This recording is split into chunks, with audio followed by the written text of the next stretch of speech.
Muy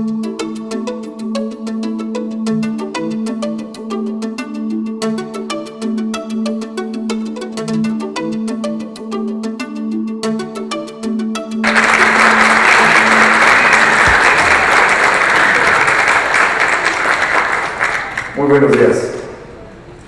Paridad ya, decía Josefina Mesa. Paridad ya, con un gran cartel que nos puso en el tribunal. Paridad ya, que era un grito de desesperación por no encontrar reconocido un derecho milenariamente desconocido. Paridad ya, pensé yo cuando nos decía, pues esperemos otra elección más, pensaba yo. Queremos que las mujeres se empoderen paulatinamente y se preparen para llegar a los altos puestos, pero no. Paridad ya, no mañana, paridad ya. Y a mí me encantó esa frase que nos fue a legar Josefina Mesa y su grupo de mujeres, a quienes les tengo un enorme reconocimiento por la lucha que hicieron. ¿En qué consiste reconocer de inmediato y ya, y no postergarlo por más elecciones, por más años, este derecho a la paridad? Voy a hablar acerca de dos historias muy breves, por cuestión de tiempo, que se han entrecruzado en nuestro actual mundo democrático y que creo que han tenido un feliz término. Dos historias radicalmente diferentes. Una primera historia que yo he llamado así, se llama de los derechos de las mujeres y lo que Lipovetsky ha llamado el último gran imperio de los hombres. Vamos a ver a qué se refiere eso. Los derechos diferenciados de las mujeres.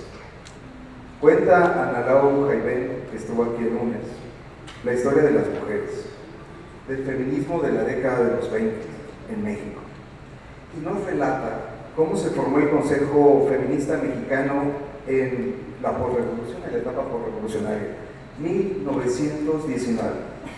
Estas mujeres habían participado en la revolución y querían seguir contribuyendo en la reorganización política del país.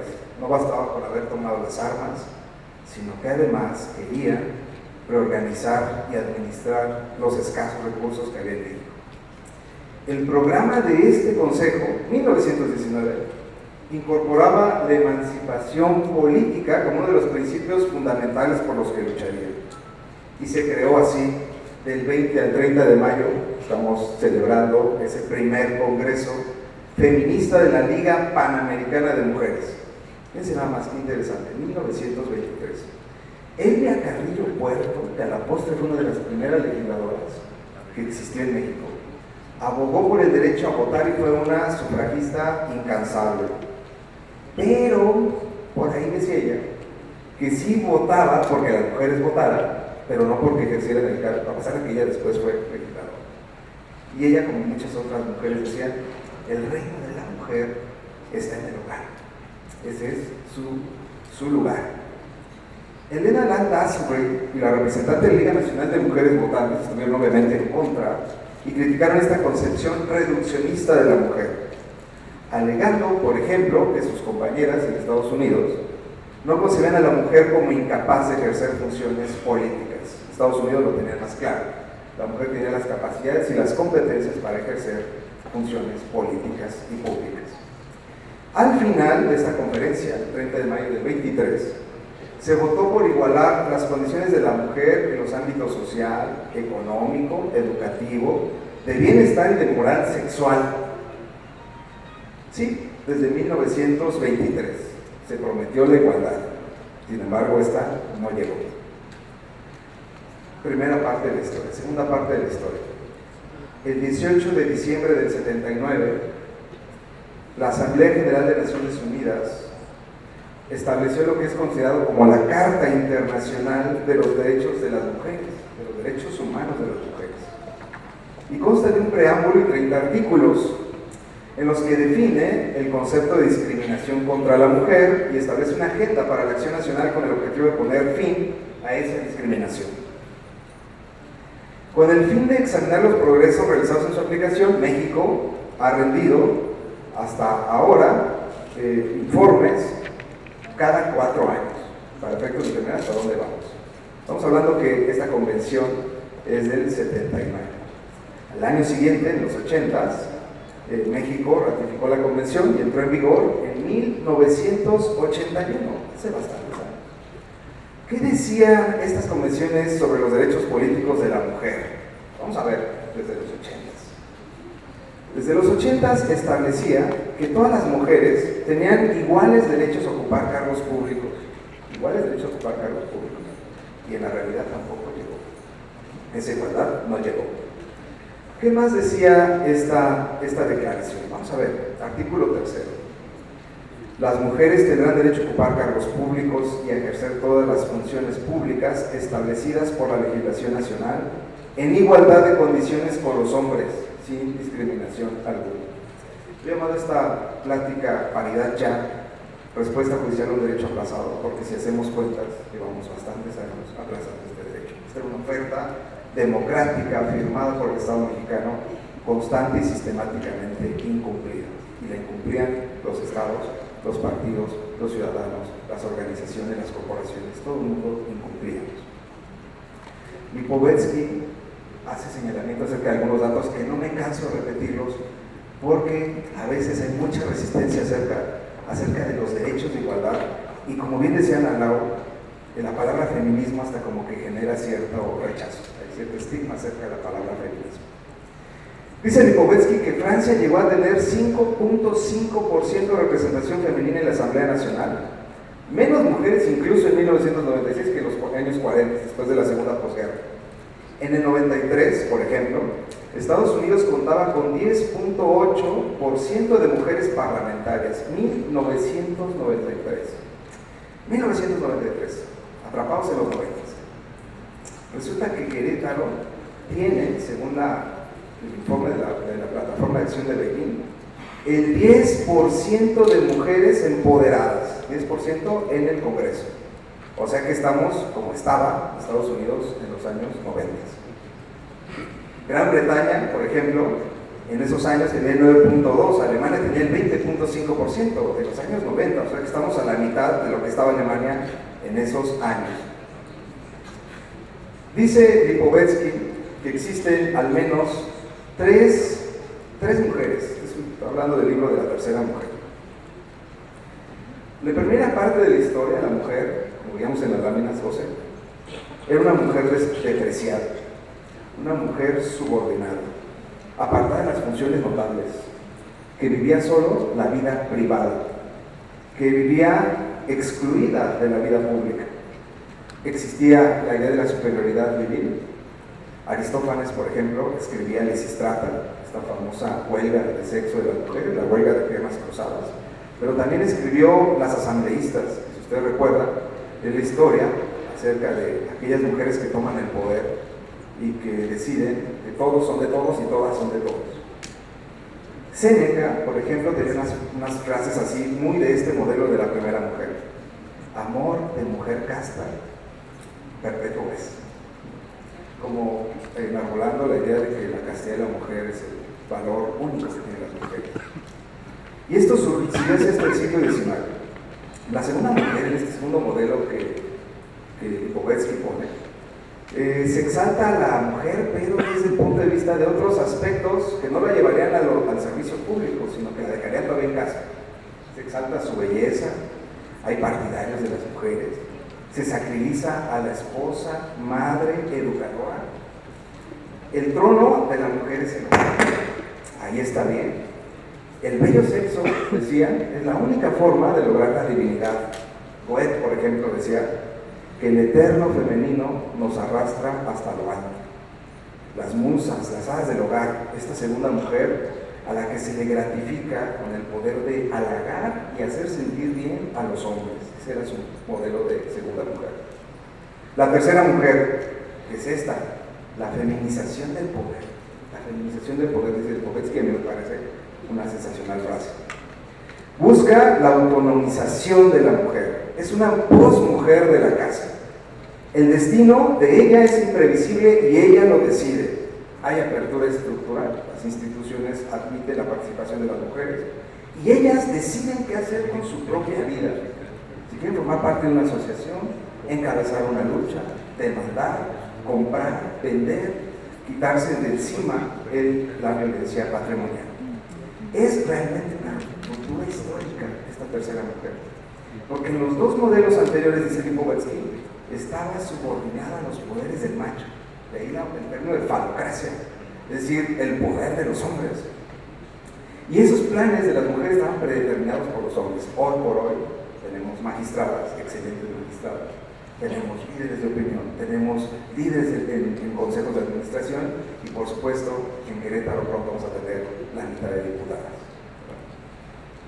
y la mitad de presidentas municipales. Vale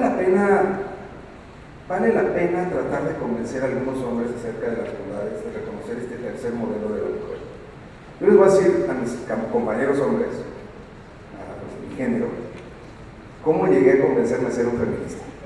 Antier lo estaba platicando. Yo estaba buscando que alguna solución que pudiera ofrecer el derecho al problema de la pobreza. Me pareció durante mucho tiempo que nuestros gobiernos no han sido capaces de paliar, disminuir este gran problema que tiene México. Más de la mitad de la población en situación de pobreza. 12 millones en condiciones de pobreza extrema. No tienen qué comer el día de hoy. Y entonces estaba viendo si el derecho podía hacer algo por los pobres. Creo que sí puede hacer algo por los pobres. Hay mucha epistemología trabajando acerca de los pobres, de los que menos tienen. En Argentina, por ejemplo, hay una gran escuela que se llama Vivir en la Calle, que es una asociación también de grandes juristas que están buscando hacer algo con el derecho respecto de la pobreza. Y entre estos grandes autores encontré a Boaventura de Sousa, que habla de las epistemologías del sur, que no es otra cosa más que las epistemologías, las ideas de los que menos tienen, la historia contada por los que siempre han perdido. Y entre esas escuelas críticas me encontré también la del feminismo, que no es otra cosa más que la reconstrucción alternativa de la historia desde el punto de vista de las mujeres. Y por eso me convertí en feminismo. Y entonces empecé a ver los datos, y los datos son muy reveladores, son escandalosos. Los datos son escandalosos. Y por eso vale la pena estar recordando y machacarlos tanto hasta el punto en que se entienda que las mujeres han sufrido una discriminación injustificada. A mí me gusta mucho recordar estos datos, sobre todo cuando los caballeros no estamos tan metidos en esto. Vamos a ver. El IPADE dice que solo el 25% de las mujeres, solo el 25%, a pesar de que son el 52% de la población mundial, solo el 25% de las mujeres ocupa puestos de alta dirección. El 7% de esas están en consejos de administración. Es un dato escandaloso, impresentable. Se dice que en cada 6 segundos una mujer es agredida sexualmente. Cada 4 horas muere una mujer en México. Es tan grave la violencia que reciben las mujeres que la Organización de Naciones Unidas ha considerado que es tan grave que es una epidemia. Es decir, es la violación sistemática de derechos humanos más grave que existe en todo el planeta. La violencia de género.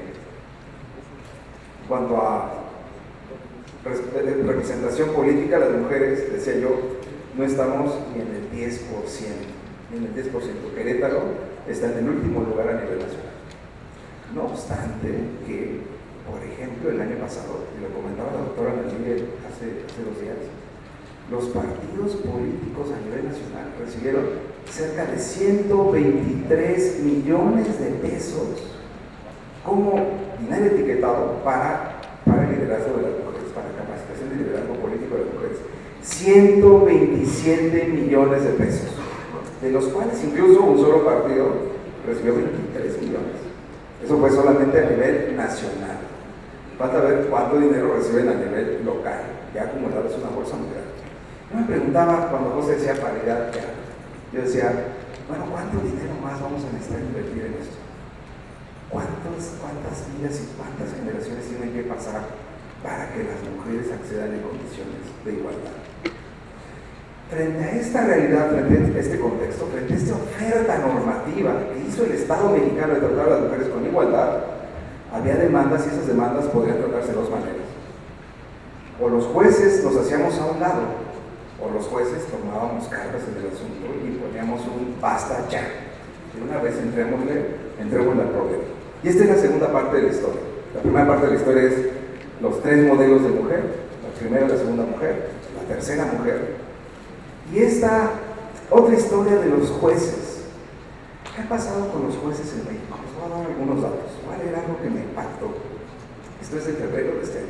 Dice lo siguiente: esta Suprema Corte ha sostenido que todo órgano jurisdiccional debe impartir justicia con base en una perspectiva de género. Todo órgano jurisdiccional.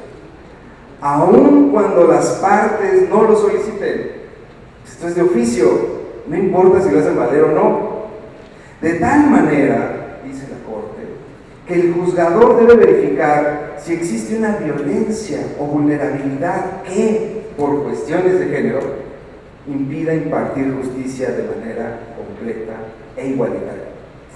Es el momento de las mujeres y es el momento también de los tribunales. Los tribunales tienen que hacer valer los derechos de género, aun cuando no se expongan por las partes. La Suprema Corte de Justicia de la Nación, los tribunales colegiados de circuito, los jueces de distrito, los tribunales electorales, tienen hoy una agenda común, que es la de hacer valer, hacer efectivos, hacer reales los derechos políticos y civiles de las mujeres en condiciones de igualdad. Esto no es tampoco nada nuevo. Estoy diciendo que desde los años 80 México se comprometió a hacerlo. Y hoy por hoy los jueces, los tribunales, están tomando la carga, el déficit de cumplimiento de esos derechos y lo está llevando a cabo a la realidad. Hace 2 semanas se pidió una solicitud de acceso a la información a los tribunales locales civiles para saber con cuántas sentencias se había dictado perspectiva de género. ¿Qué creen? Que a pesar de que, por ejemplo, los juzgados civiles tienen muchos temas de alimentos, de infantes, de divorcio, los que están involucrados en cuestiones de género, no se pudo ofrecer una sola sentencia en materia civil y familiar en la que se aplicara perspectiva de género. A pesar de que la Suprema Corte en esta tesis, que yo les estoy diciendo, la 91, estableció que es de oficio y que en materia de alimentos se debe juzgar con perspectiva de género, tomando en cuenta que la mujer siempre ha sido recogida al hogar y que va a generar ingresos y que por regla general le dejan a los hijos, y todo eso se debe tomar en cuenta al juzgar. Los tribunales no pueden hacerse a un lado. Dice Eugenio Raúl Zaffaroni que existen al menos también 3 modelos de jueces: los jueces empíricos salvajes, los jueces técnico-burocráticos y los jueces democráticos de derecho. Los jueces empíricos salvajes sobre todo existen en aquellos estados, dice Zaffaroni, en los que hay una dictadura y los jueces son amigos del dictador y están ahí porque el dictador manda y él los puso. Los jueces técnico-burocráticos son jueces, en esos modelos sobre todo latinoamericanos que están en vías de desarrollo, que son designados a través de algunos concursos de oposición, que permanecen ahí como burócratas de Estado, como trabajadores más que sacan números, que cuentan estadísticas, asuntos, expedientes. Y los jueces democráticos de derecho son aquellos que tienen vocación por los derechos humanos, que reconocen en cada asunto la posibilidad de redignificar la posición de lo que es más importante en una democracia, que no son los partidos, hay que decirlo con toda claridad, que no son los tribunales, son los ciudadanos, son los seres humanos. La espina dorsal de una democracia, y muchas veces se nos olvida, no somos las instituciones ni los funcionarios, son los ciudadanos y las ciudadanas, son los seres humanos, y respecto de ellos hay que trabajar para que la democracia los dignifique y los lleve a más. Una sociedad decente, dice una gran autora, es aquella en la que los que tienen se preocupan por los que menos tienen. Una sociedad decente es en la que se evitan las humillaciones y el pisoteo de los derechos. Una sociedad decente es desde luego una democracia en la que conviven los intereses de las mujeres y de los hombres. Esta historia de los tribunales es muy importante. Los tribunales hoy por hoy han reconocido que su papel es democratizador, que su papel no es el de un burócrata más, su papel es intervenir en las funciones políticas y reconducir los destinos de un país a través de sus leyes. Tampoco lo hace inventando con sus propios criterios, aplica las leyes. Cuando nosotros nos preguntaban, oigan, ¿por qué las mujeres van a ser candidatas simplemente por ser mujeres? ¿Vamos a bajar a los hombres? Pues es que no se trata de eso. Se trata de que no es una lucha hombres, mujeres, ni pisotear los derechos de los hombres. Se trata de reconocer la igualdad. Se trata de que ambas tengan las posibilidades de llegar a los puestos públicos. Hay un estudio muy interesante acerca de por qué en las internas, en las primarias en Estados Unidos, casi siempre ganan los hombres. Muy simple, porque los estatutos también están diseñados por los hombres. Y es tan estructural la discriminación, incluso en los procedimientos internos de selección de partidos, de sus candidatos, también suelen ganar los hombres. Tan es así que antes de nuestra sentencia no había una sola mujer candidata a presidenta municipal, porque, pues, es así de claro, las normas tienen género, las normas tienen sesgo de género, y su eficacia también tiene sesgo de género, de tal manera que había que hacer ahí un ajuste que llevara a la realidad la igualdad de las mujeres. Respuestas judiciales a la igualdad. Primera, que las listas de candidatos a diputados y diputadas se integren por personas del mismo género, tratándose de fórmulas. Que la mitad de los candidatos a presidentes municipales sean mujeres y hombres. Que si, fíjense nada más que interesante, la Sala Superior acaba de resolver un asunto demasiado interesante. ¿Qué pasa cuando la fórmula completa renuncia, ya ocupando el cargo? Renuncia a la propietaria y renuncia a la suplente. Pues qué fácil subimos a un hombre. Pues no, definitivamente no. Así que ojo con esos que están pensando que si se baja un presidente municipal o una presidenta municipal pueden subir a una mujer. Cuidado con eso, porque Sala Superior ya estableció con toda claridad que si quien se baja o es sustituido es mujer, pues tiene que ser sustituida por otra mujer. Y pues eso está en un juicio que se llama, es el sub-JDC 2792 del 2014, una excelente sentencia que dice que si durante el ejercicio del cargo se da la ausencia de la fórmula completa de un regidor o síndico, la vacante debe ser cubierta por una persona del mismo sexo, tan sencillo como eso, está resuelto el caso, paridad ya, paridad en todos los cargos. En otro asunto muy interesante, estas son las respuestas judiciales en el sub-JDC 823 del 2013, respecto al Partido de la Revolución Democrática, por cierto, la integración de la Comisión Nacional de Garantías estableció también que las mujeres deberían ocupar el 50% de los lugares. O sea, que la paridad está en los juicios de alimentos, en los juicios de divorcio, en la sustitución de fórmulas de ayuntamientos, en la consolidación y postulación de candidatos a presidentas municipales, y también está en la integración de los órganos partidistas. José, se me hace que paridad ya.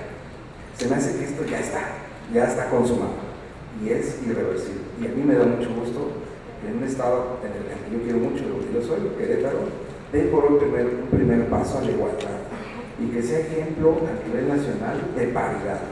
Esto no tiene paso atrás, así se va a quedar y yo espero que sea para el bienestar de todos los queretanos y todos los seres humanos que vamos a seguir viviendo en esta comunidad. Muchas gracias. Quiero agradecer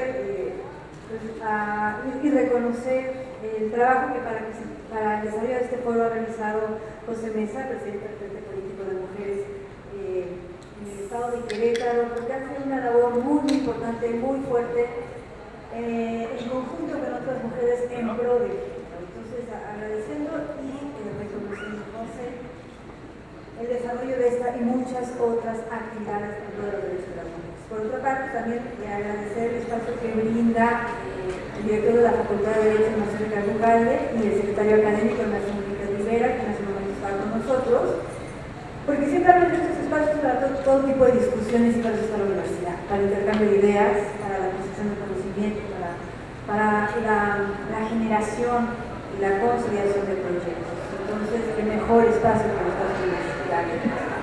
Quiero también hacer mención especial de mis compañeros, de mis pares, la magistrada Ceci Pérez y el magistrado Sergio Guerrero.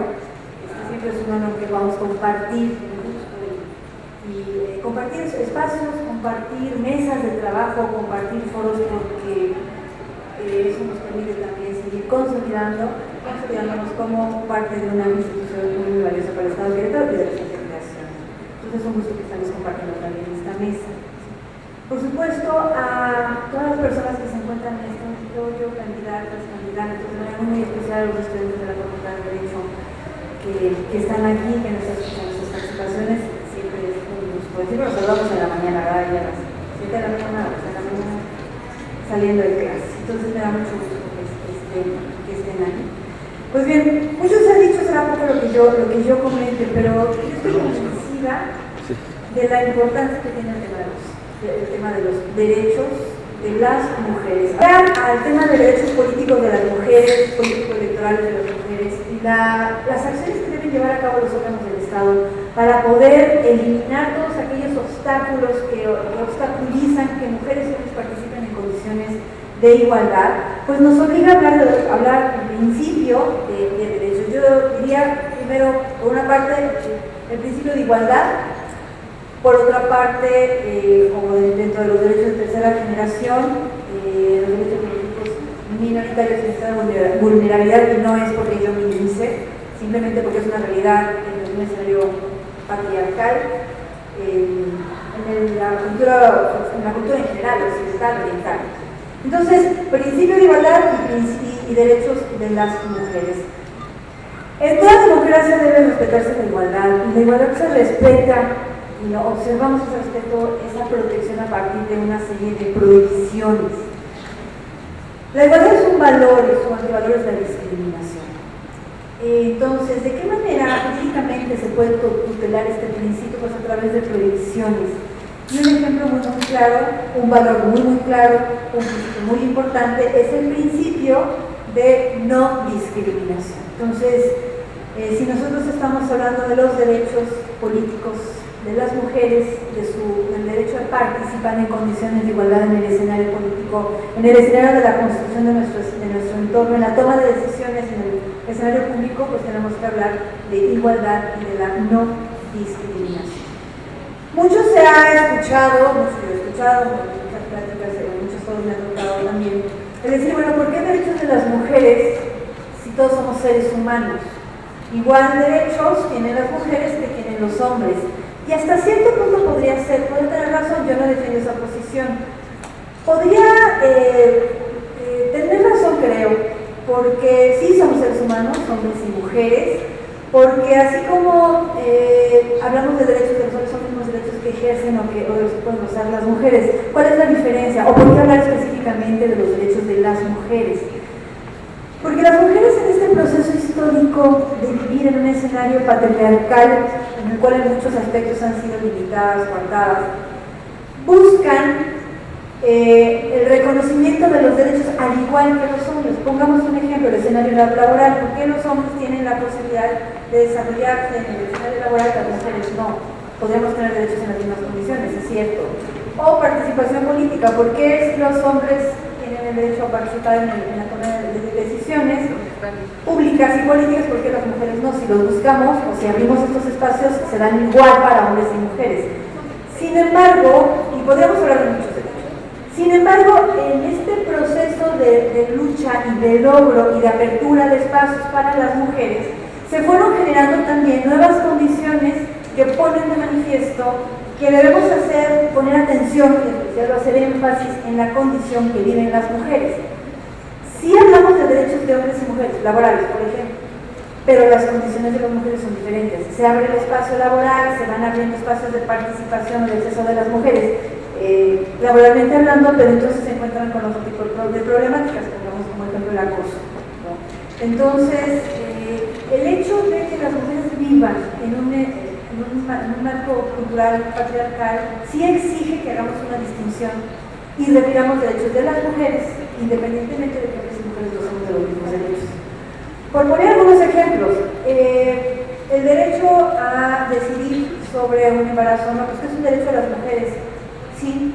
Igual, pero aquí pues el aborto también es un derecho de los hombres, sí. Una pareja puede decidir ambos si quieren o tener un hijo, no nada más la mujer. Sin embargo, por las condiciones culturales, por el marco patriarcal existente y porque finalmente quien va a vivir un embarazo es la mujer, pues es especial la atención que debe tenerse a la mujer. Podemos hablar del derecho de la inviolabilidad, sí. Es terrible, es lamentable las agresiones que han vivido las mujeres a lo largo de la historia, lo vimos en esta televisión que nos pasa José hace unos momentos. Pero también los hombres tienen esas vejaciones, ¿sí? ¿Cuál es la diferencia? ¿Qué ha sido en mayor grado el sufrimiento que al respecto han sufrido las mujeres. Entonces, si bien hombres y mujeres gozamos de derechos, y podríamos decir que son los mismos derechos, también es importante resaltar que las condiciones culturales que históricamente se han vivido debemos tener mucha atención y mucho cuidado con los derechos de las mujeres. Si nosotros revisamos en este historial, en este proceso de lucha y logro, la participación de las mujeres o la búsqueda de las mujeres, vemos que ha ido cambiando.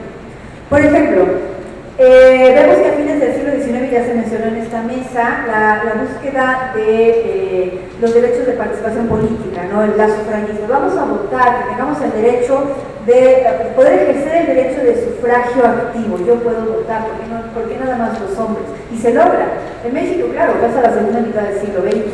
A finales de la primera mitad del siglo XX, las mujeres podían votar en elecciones municipales. No fue sino ya en la segunda mitad, en 1952, en el gobierno de Adolfo Ruiz Cortines, cuando se reforma la Constitución y se permite que las mujeres voten. Hay muchos ejemplos de lucha y de participación de las mujeres en los congresos locales, en la toma de los ayuntamientos. Podemos ubicarlas desde la primera década, la primera etapa la primera mitad del siglo XX en Yucatán de manera importante, en el Estado de México de manera importante. Pero, bueno, viene después otro tipo de lucha. Tenemos participación laboral, tenemos participación política, pero viene un problema, el problema de la violencia al seno de las familias. La problemática se da porque el Estado considera que es el escenario privado, y entonces si una mujer es violentada, maltratada física, emocionalmente, o como sea, pues no puede intervenir porque es un escenario doméstico, es privado. Y en la década de los 90 es que se logra dejar en claro que no es un escenario privado, que el Estado puede intervenir de muchas maneras y puede ayudar a las mujeres que se encuentran en situación de violencia. Entonces, bueno, todo ha sido un proceso. Y dentro de este proceso de cambio, y ya se ha mencionado en esta mesa, pues encontramos la forma en la que se han ido abriendo espacios para la participación de las mujeres en cargos de representación. Todos hemos escuchado hablar de las cuotas de género. En México, en su momento el COFIPE, conocido como COFIPE, el Código Federal de Instituciones y Procedimientos Electorales, hace referencia a estas cuotas. ¿Sí? ¿A qué nos referimos? Bueno, se van a abrir ciertos porcentajes de participación. Estas cuotas se pueden dar en cualquier institución, pero el problema que observamos es que si bien la ley electoral lo establece, el COFIPE lo establece, no existen condiciones para obligar a los partidos políticos para que las mujeres realmente ocupen, sean postuladas como candidatas y en consecuencia tengan mayores posibilidades de ocupar cargos de representación. Después se reforma la ley, se establece alguna amonestación, después alguna sanción, pero no existen condiciones para garantizar esta participación de las mujeres, para que las mujeres sean postuladas, para que puedan ocupar un cargo. Finalmente vemos la importancia que tiene la reforma electoral en el año 2014, que deja atrás el tema de las cuotas y que integra un principio muy importante, que es el principio de paridad. Hay una diferencia entre cuotas de género y paridad. Paridad implica un 50-50, implica condiciones paritarias de participación de hombres y mujeres. Y si bien es cierto, esto es sumamente valioso porque a nivel constitucional y a nivel local, a nivel federal, a nivel constitucional y a nivel legal, a nivel federal y a nivel local, vemos que se establece este principio de paridad. También es cierto que si no se llevan a cabo las acciones conducentes, las acciones necesarias por los poderes públicos para garantizar realmente esa paridad, pues el principio quedará simplemente en la normatividad. Hay una gran diferencia entre igualdad formal e igualdad material o sustantiva. La ley puede establecer, la Constitución puede establecer sus principios, pero si no llevamos a cabo acciones para que se hagan efectivos, pues entonces quedan simplemente como igualdad formal. Necesitamos que sustancialmente o materialmente se concreten, y una acción muy importante al respecto, pues son las acciones que puedan llevar a cabo los poderes públicos, y de manera muy especial las acciones que puedan llevar a cabo los órganos de impartición de justicia. Decía hace un momento el magistrado Guerrero, es momento de las mujeres y es momento de los tribunales. Esa es una suma muy importante, muy valiosa. ¿Sí? Es momento de las mujeres porque en todos los escenarios, social, político, económico, cultural, deben abrirse y deben respetarse y deben garantizarse esos espacios de participación, ¿sí? De inclusión. Y es momento de los tribunales, porque bajo la nueva cosmovisión jurídica y las nuevas formas de entender el derecho, de hacer el derecho, de interpretar el derecho, de argumentar en el derecho, en los tribunales recae una gran responsabilidad, ¿sí? El respeto, la defensa, digamos, la defensa de los derechos. Y en los tribunales recae la gran responsabilidad de que el derecho realmente se vincule con la sociedad, porque a los tribunales les corresponde resolver esos conflictos que se dan en el día a día en el grupo social, de la naturaleza que sean. Entonces, siendo tiempo de las mujeres y siendo tiempo de los tribunales, es una gran responsabilidad las de la ley constitucionales en sus manos en pro de los derechos de las mujeres. En el caso de, ¿qué son estas acciones afirmativas? Lo hemos ya señalado, medidas que buscan combatir el acoso de determinado grupo, no nos referimos exclusivamente a las mujeres, otorgando inclusive ciertas ventajas a estos grupos a fin de garantizar que realmente se puedan ejercer los derechos. ¿Cuáles son las características de estas acciones afirmativas? Porque mucho se ha cuestionado y mucho se ha señalado que estas acciones afirmativas que pueda realizar cualquier órgano del Estado, pero que yo enfocaré a los órganos que imparten justicia, se ha señalado que estas acciones violentan los derechos del otro género, ¿sí? En realidad no es así, porque las condiciones porque no se está viviendo en condiciones paritarias, en condiciones de igualdad. Entonces no hay una violación, son medidas temporales, son medidas que van a tutelar a un sector que históricamente ha sido vulnerado, vivido en estado de vulnerabilidad o ha sido violentado a fin de generar condiciones de igualdad y desaparecen. Son medidas temporales. Es muy importante que se resalte, e igual se pueden dar en el escenario político, que en el escenario educativo, que en el escenario, cualquier escenario que podamos hacer nosotros mismos. Entonces, estas acciones que realizan los órganos del Estado son temporales, no serán definitivas. Deben ser proporcionales, es decir, se exige un equilibrio entre las medidas que se tomen y el resultado que se quiere generar. Tampoco se puede llegar a generar una mayor desigualdad que el bien que se tutela o que se pretende tutelar. Son necesarias, ¿por qué? Porque debe considerarse si esta medida es necesaria en el sentido de que no exista alguna otra medida, tal vez más moderada, que nos lleve al mismo resultado. Otra característica de las acciones afirmativas es la razonabilidad, ¿sí? Que respondan a un interés apremiante, un interés realmente importante para la sociedad. Y también la objetividad. Este principio exige el desprendimiento de posiciones subjetivas y exige una posición que valore de manera realmente objetiva la medida que se va a tomar, el resultado que se pretende generar, el bien que se pretende tutelar. Entonces, las acciones afirmativas, decíamos, son medidas que se toman para tutelar a un grupo que está en ciertas condiciones de desigualdad, de debilidad, de vulnerabilidad con respecto a otro grupo o sector. Y es muy importante, y esto por supuesto que es jurisprudencia, el resultado de la resolución o de la posición, del razonamiento, de los argumentos del órgano judicial. Siempre que se lleven a cabo estas acciones afirmativas deben tomarse en consideración estos elementos. ¿A qué voy? Bueno, aquí en el tribunal hemos tenido la gran oportunidad de poder participar en la construcción del entorno político y jurídico en Querétaro, y hemos tenido la gran oportunidad de poder ser partícipes en un tiempo de las mujeres y en un tiempo de los tribunales, de ser partícipes en la construcción de la tutela de los derechos de las mujeres. Hemos platicado mucho los integrantes del Pleno del Tribunal Electoral del Estado de Querétaro sobre el tema de género. Hemos tenido dos asuntos especialmente de género que son especialmente importantes en nuestro Estado, en los cuales se han tomado o se han llevado a cabo, se han materializado estas acciones afirmativas. Ya se ha comentado sobre el RAP o sus acumulados de 2015, que es un recurso que interponen algunos partidos políticos y que en esa cadena, en esa secuencia de hechos, concluye en una resolución de Sala Regional Monterrey que a través de estas acciones afirmativas garantiza la paridad. ¿Cuál fue la participación del Tribunal Electoral en este sentido? Pues bueno, resolver a través y generar ciertas acciones para que las mujeres pudiesen participar en condiciones paritarias, al igual que los hombres, tanto para la integración de la legislatura del Estado como para la integración de los ayuntamientos. Tenemos que abrir los espacios. La Constitución es local, federal, la Constitución local, nuestra ley electoral, nuestra ley de medios, ¿sí?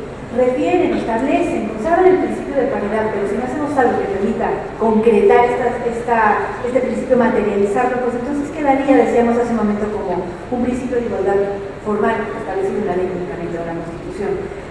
Nuestra ley refiere y hace un proceso de cambio, que se tiene que los partidos políticos postularán hombres y mujeres, que la integración de las listas será a partir de la alternancia, esta cremallera permite que hombres y mujeres participen, sí, pero también debemos llevar a cabo otras acciones que realmente completen esta participación.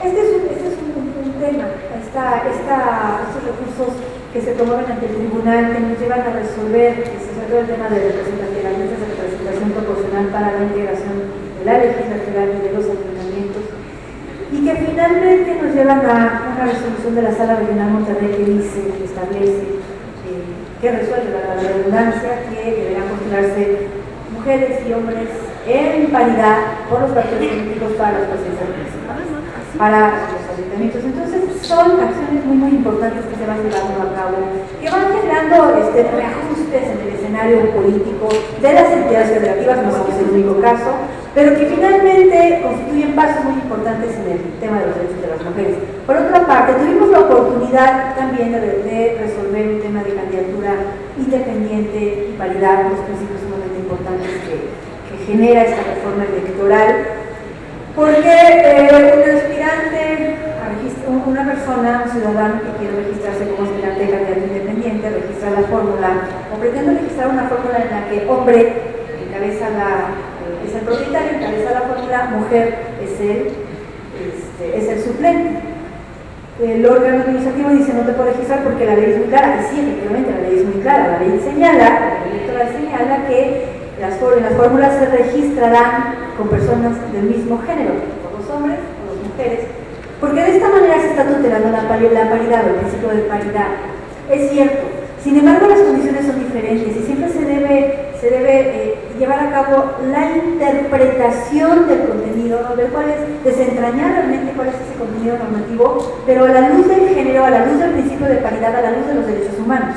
Entonces, en el caso de los partidos políticos, por supuesto, deberán postular fórmulas, este PAC integrado por personas del mismo género. Y además, en el caso de listas, tendrán que integrarse de manera alternada a fin de que participen en igualdad de condiciones hombres y mujeres. Pero en el caso de candidatura independiente, pues solo es una unidad, solo son dos personas en una unidad.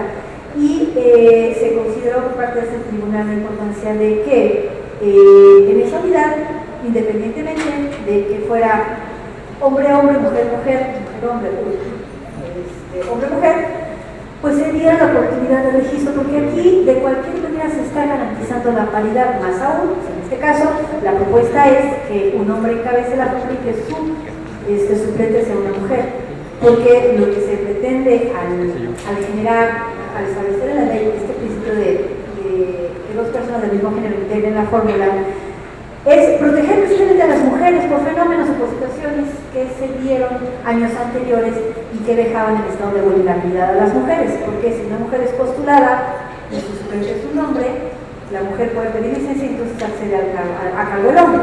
Si se establece que sea hombre, mujer, pues se está tutelando el género.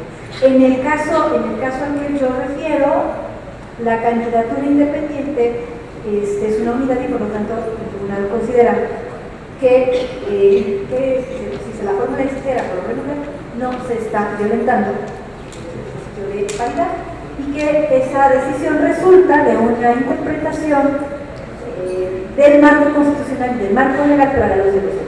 Entonces, pues yo creo que estoy convencida de que este proceso de todos los derechos de las mujeres seguirá avanzando en diferentes escenarios que todos en la posición que juguemos, en el lugar que estemos, tenemos que ser contribuyentes, tenemos que contribuir. Yo ahorita haciendo mención, y con esto ya concluiría, José, haciendo mención del escenario, del espacio físico en el cual nos encontramos, estamos en la universidad. Empecé hablando de un espacio de intercambio de ideas y construcción del conocimiento, y un espacio que también ha sido muy importante y vanguardista en el tema de género, en el tema de los derechos de las mujeres. Es importante hablar de género y no de sexo, porque el sexo tiene que ver con una cuestión de carácter natural y el género con una construcción social. Nosotros lo construimos. Y la Universidad Autónoma de Querétaro es una institución también que ha participado, ha sido vanguardista en el tema de los derechos de las mujeres, en el tema de género. Yo voy a poner algunos ejemplos. Aquí en esta institución se ha trabajado género WAC, y es un núcleo universitario que participan muchas mujeres de diferentes disciplinas, de diferentes facultades y que han trabajado mucho por los derechos de las mujeres.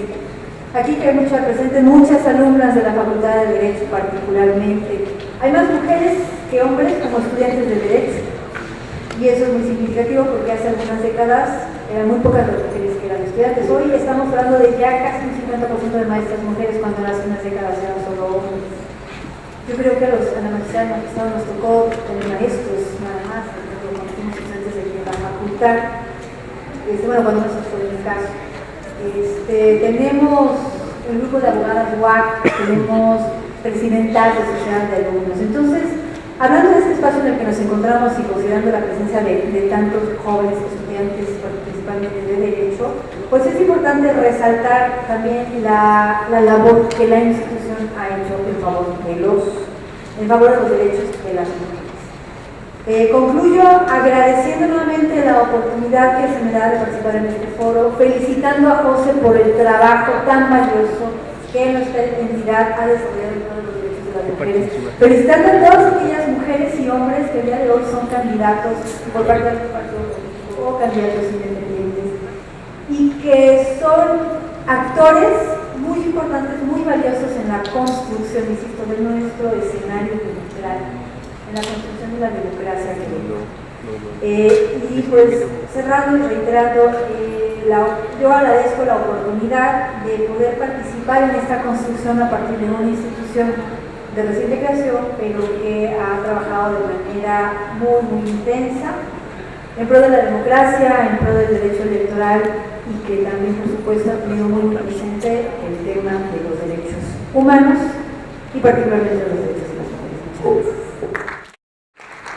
Muchas gracias, buenas tardes a todos ustedes. Muchas gracias por la invitación.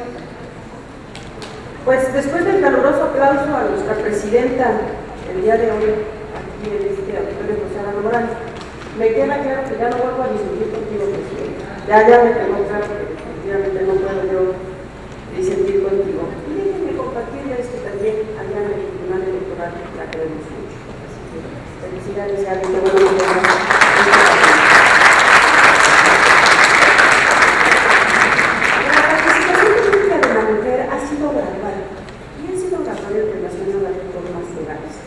ahora podemos ver más cristalizado ya la participación entre géneros consagrado en el artículo 41 constitucional. Debo señalarles que mi participación no estaba programada, voy a improvisar un poco respecto a las reflexiones que estaba escribiendo precisamente en este tema que solamente compartiré con ustedes. La reforma político-electoral en febrero de 2014, consecuentemente las leyes secundarias, trajeron consigo tres vertientes. La primera, la transformación de un sistema electoral federal a uno nacional. Segunda, la inclusión de temas trascendentales y ahora el establecimiento de reglas inéditas, todas ellas con la finalidad de propiciar una mayor participación ciudadana y contiendas más equitativas. ¿A qué me refiero?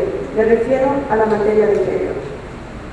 El Poder Legislativo Federal estableció que para capacitación, promoción y desarrollo del liderazgo político de las mujeres, cada partido político nacional debe, como obligación, destinar el 3% del financiamiento público ordinario, es decir, de la reforma constitucional de 2007-2008 a la reforma de 2014, se incrementó el 1% de lo planteado anteriormente.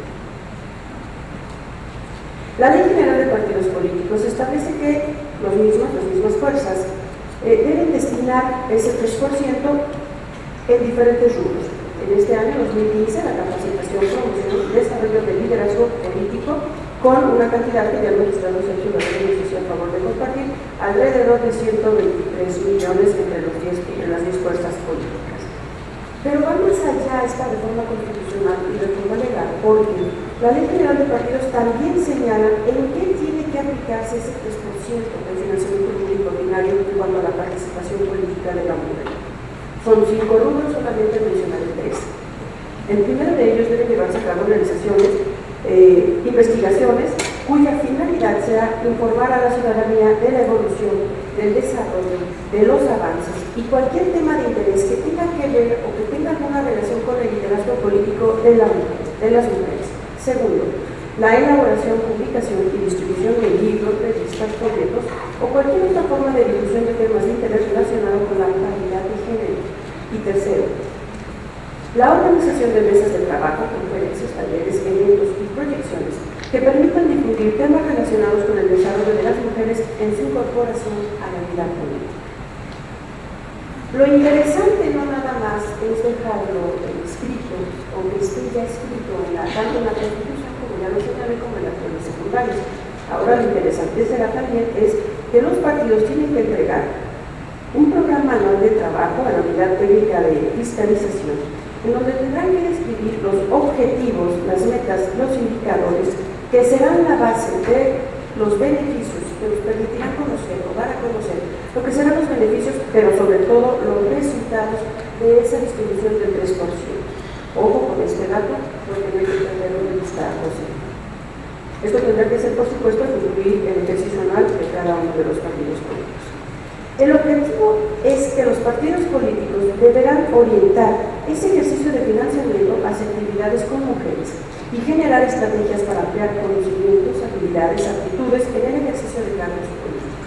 Ahora, me pregunto, ¿es suficiente destinar el 3% del presupuesto de los partidos políticos para actividades ordinarias al desarrollo político de la mujer? ¿Realmente los partidos políticos han aplicado sus recursos en pro del desarrollo político de las mujeres? Yo considero, sin temor a equivocarme, que la respuesta es no. Desde mi punto de vista, además, no nada más quiero descalificar, la postura es hacer una propuesta de reflexión. Desde mi punto de vista, y previo a proponer una modificación legislativa, que aquí tendremos, Presidenta, que volverle a dar unos beneficios al magistrado Guerrero para que nos apoye, esta modificación legislativa deberá de ir en aumento en cuanto a este rubro de fiscalización y de resultados, sobre todo. Se tendría que endurecer, obviamente, la Ley General de Partidos Políticos, se tendrán que endurecer la propuesta y la tendiente a endurecer las medidas de fiscalización por parte de los órganos revisores en este rubro, es decir, auditar de manera integral las actividades desarrolladas por los partidos políticos para el fortalecimiento de las mujeres. No basta, y hay que tenerlo claro, no basta con proponer solamente un programa de conferencias al año, no basta cumplir por cumplir. Hay que adecuar, hay que obligar a los partidos a que las mujeres que han sido marginadas durante tantos años se lleven a cabo efectivos programas o planes de acción que deban incluir acciones verdaderamente reales que garanticen un verdadero desarrollo político de las mujeres. Sin duda, en todos los partidos políticos existen mujeres valiosas y estoy también segura que todas ellas tienen ganas de trabajar para lograr el desarrollo de México y también de Querétaro. Pero en la mayoría de los casos, y pudiéramos decirlo tal vez hasta el día de ayer, es decir, me refiero a la reforma constitucional, han sido o fueron relegadas a posiciones secundarias tanto en el ámbito partidario como en el ámbito gubernamental. Estos sectores no contaban con apoyos reales para reformar verdaderos grupos organizados que pudieran hacer frente a las decisiones arbitrarias de los partidos políticos. Y por ello, la Organización de las Naciones Unidas ha señalado 4 prácticas fundamentales que yo quisiera compartir con ustedes y que pudiera servir para fortalecer no nada más ya la paridad que ya la tenemos en el 41 constitucional y en las leyes secundarias, sino ahora cómo evoluciona, cómo hacer que sigamos adelante. Primero, Dice la ONU, asegurar que las elecciones locales como nacionales sean de libre acceso para las mujeres, promover medidas especiales transitorias, y aunque no les gusten los partidos políticos, la idea sería buscar sancionar a los partidos que no den cumplimiento a esas normas previstas en la Ley General de Partidos Políticos, cuyo fin de esa sanción será propiamente acrecentar la participación de las mujeres tanto en calidad de funcionarias electas como funcionarias designadas en instituciones políticas. Adoptar también medidas para responder a los factores que impiden la participación de las mujeres en política. Me refiero a la violencia contra la mujer, a la ausencia de guarderías que impiden muchas veces que la mujer pueda participar en la vida pública del país, y perjuicios de género en los reportajes y fortalecimiento de medios de difusión. Falta de financiación de campañas políticas. Segundo, apoyar a las organizaciones de la sociedad civil de mujeres a fin de promover los intereses de la mujer. Un ejemplo claro, Josefina Mesa aquí presente. Proporcionar asistencia a la elaboración de temas para políticas colectivas. Por ejemplo, pudiera ser uno de ellos la celebración de convenciones nacionales sobre la mujer. Obviamente también celebración de convenciones locales. Las mujeres compartimos prioridades por encima de cualquier diferencia que podamos tener. Y esas prioridades compartidas pueden ser las relativas al derecho a ocupar cargos públicos o a tener accesos a servicios mejorados de atención de la salud y cuidado de nuestros menores hijos.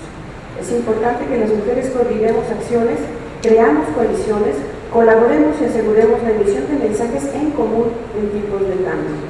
Debemos fomentar la capacidad e impartir cursos nosotros como instituciones a las organizaciones de la sociedad civil de capacitación y desarrollo de actitudes prácticas cuya finalidad será promover gestión y comunicación, así como las capacidades de organización interna de grupos y movimientos de mujeres. Tercero, fomentar en las instituciones públicas la rendición de cuentas en cuanto a la vigencia de los derechos de la mujer. Esto es, asegurar que los procesos de revisión constitucional consideren las repercusiones de las estructuras de instituciones políticas, judiciales y otras instituciones públicas sobre la participación de las mujeres, así como sobre el ejercicio de sus derechos sociales, políticos y económicos. Velar que las revisiones constitucionales aseguren la armonización con las normas internacionales de derechos humanos. Asegurar que se establezcan procesos de responsabilización por conducto de los cuales las autoridades públicas rindan cuentas de su desempeño con respecto a compromisos nacionales en pro de igualdad entre los géneros y los derechos de la mujer. Cuarto y último, apoyar a las mujeres líderes políticos a fin de ampliar su influencia, es decir, apoyar el desarrollo de actitudes y capacidades, tanto en las candidatas como en las líderes electas. Este apoyo abarca la capacitación con fines de adquisición de actitudes, es decir, debates y modalidades de lenguaje parlamentario, así como su promoción. Las actitudes para incorporarlas a cuestiones de género en una agenda común de todas las mujeres. Los compromisos internacionales en pro de igualdad entre géneros y las estrategias que más puedan ser útiles. La promoción de mecanismos, entre ellos los agrupamientos de mujeres parlamentarias o las redes de mujeres en las instituciones de servicio social.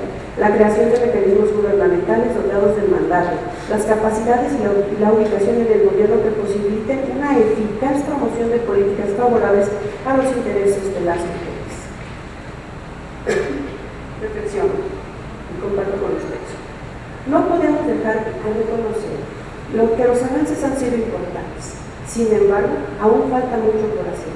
Hay que revisar, después de que se presente este informe anual a la Unidad Técnica de Fiscalización del Instituto Nacional Electoral, cómo se ha aplicado, cómo cada partido político nacional con registro nacional aplicó ese famoso 3% del financiamiento público ordinario. Ver si es suficiente ese 3% en virtud de las nuevas reglas de paridad que hacen necesaria la existencia de cuadros preparados para competir y ejercer cargos de representación popular. Sin embargo, esto debe servir como punto de lanza para que cada día incursionemos más mujeres con una participación más activa. ¿Cuál será el siguiente paso? Ya lo señalé, la fiscalización y sobre todo los resultados que cada partido político entregue. Estoy segura que tendremos que ir perfeccionando este camino de igualdad.